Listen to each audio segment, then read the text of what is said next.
Shalom, shalom, shalom, Yasharala, it's your brother, Mashayak, coming back at y'all with a quick edifying video through the power and spirit of Yahweh Bahashim, Yahweh Shah.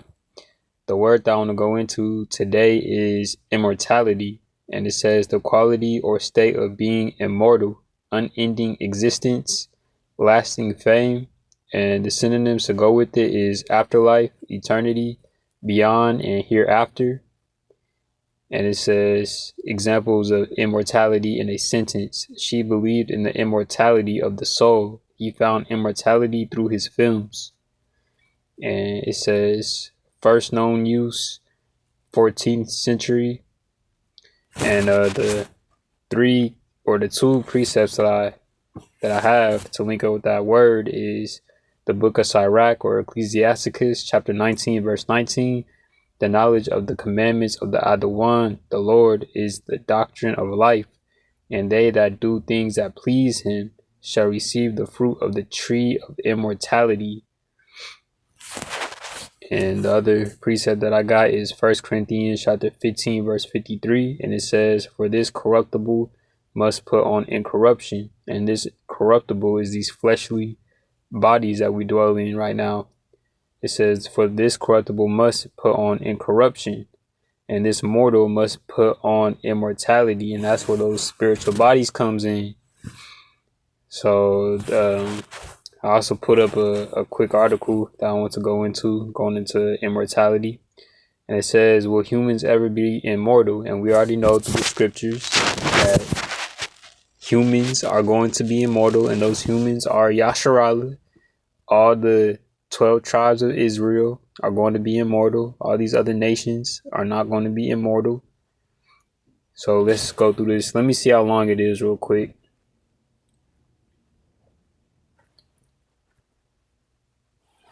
All right, this thing is pretty lengthy, so I'm just going to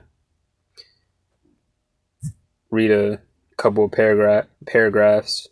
So it says, will humans ever be immortal? It says the human body is really holding us back. If you are human, you are going to die. This isn't the most comforting thought, and that's not the case for everybody, because like it says in the scriptures, what Yahweh Shah said, he said, there'll be some of you standing here that won't taste death.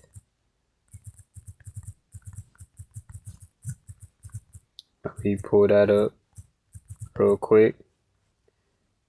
Matthew chapter 16 verse 28, verily I say unto you, there be some standing here which shall not taste of death till they see the Son of Man coming in his kingdom. And Yahweh Shah is talking about this generation that we're in right now.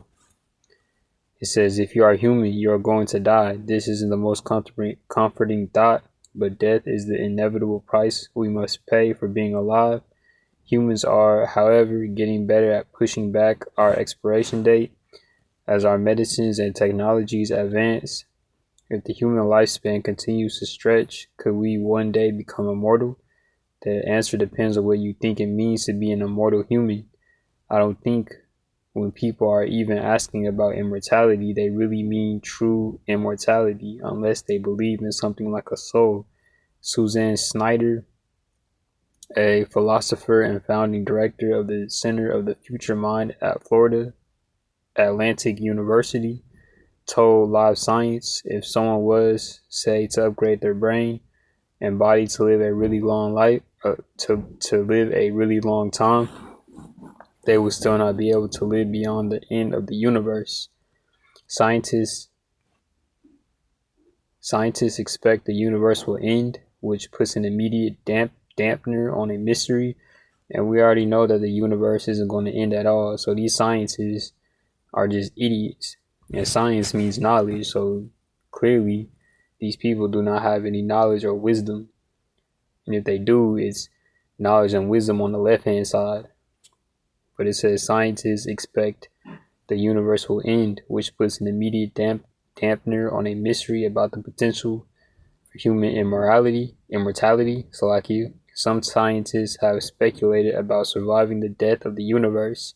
As science journalist John Horgan, reporter for Scientific American, but it's unlikely that any humans alive today will experience the universe demise anyway.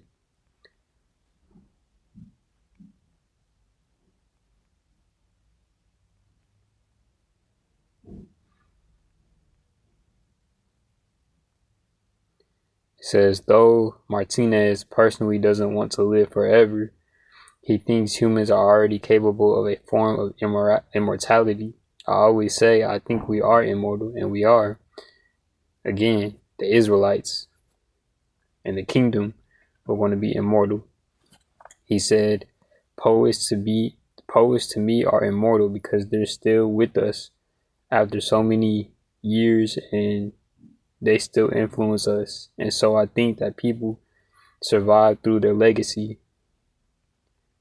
It says humans may be able to live beyond their biological limits with future technological advancements involving nanotechnology. This is the manipulation of materials on a nanoscale, less than 100 nanometers, 1 billionth of a meter, or 400 billionth of an inch. Machines this small could travel in the blood and possibly prevent aging by repairing the damaged cells experienced over time.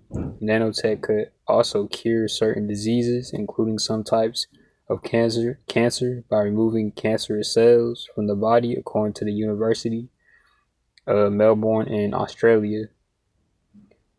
All right. See what else I can snatch. All these damn pop-ups. It says the human body appears to have an expiration date, regardless of how it is upgraded or uploaded. Whether humans are still human without their bodies is an open question. It says Snyder is excited by the potential brain and body enhancements of the future and likes the idea of ridding ourselves of death by old age, despite some of her reservations. I would love that, absolutely, she said. And I would love to see science and technology cure ailments, make us smarter. I would love to see people have the option of upgrading their brains with chips. And there go to the mark of the beast. I just want them to understand what's at stake. Yeah, what's at stake is nuclear destruction, especially if you get that MOTB if you're an Israelite. And with that, Yasharala, this was a pretty lengthy video, but I pray y'all brothers and sisters were edified. I want to give all praise, honor, and glory to Yahweh Bahashem Yahushua. And with that, Shalom.